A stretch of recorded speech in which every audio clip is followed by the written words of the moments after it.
Day 10 of 365 focused on linear search, and the most useful part of today was how simple the core lesson was. A sequential scan is not something to apologize for.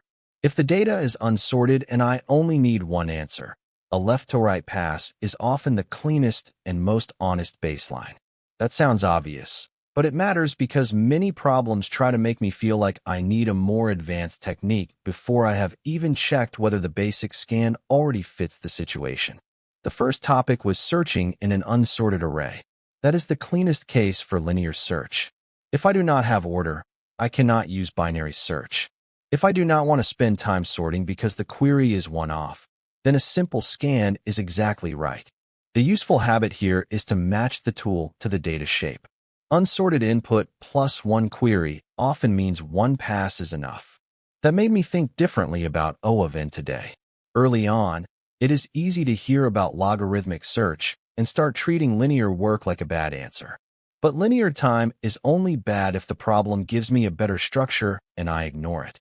If the data is unsorted, if the collection is small, or if I am already walking the array for another reason, a linear scan is often the most reasonable choice.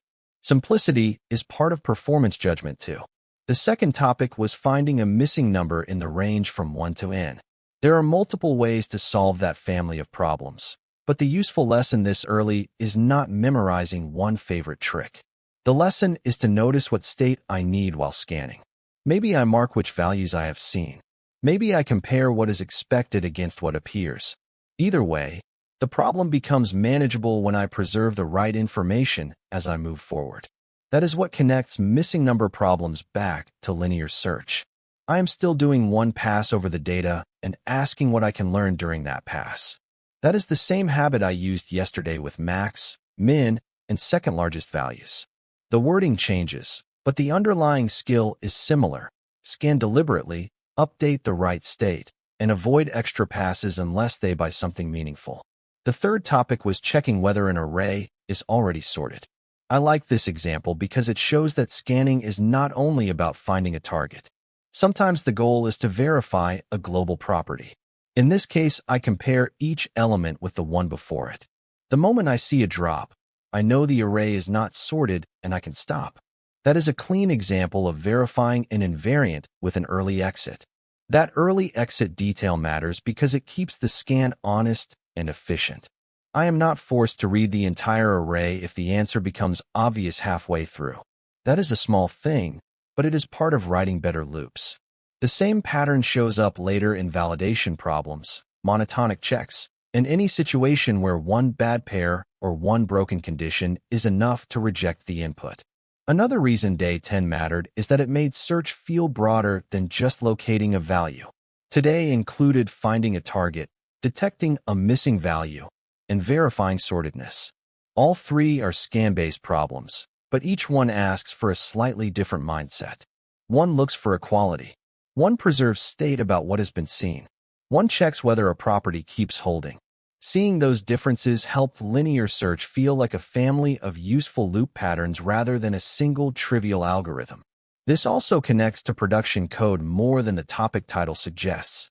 Real systems constantly scan small collections, feature flags, config lists, recent events, error codes, allowed values, request headers, and short batches of records.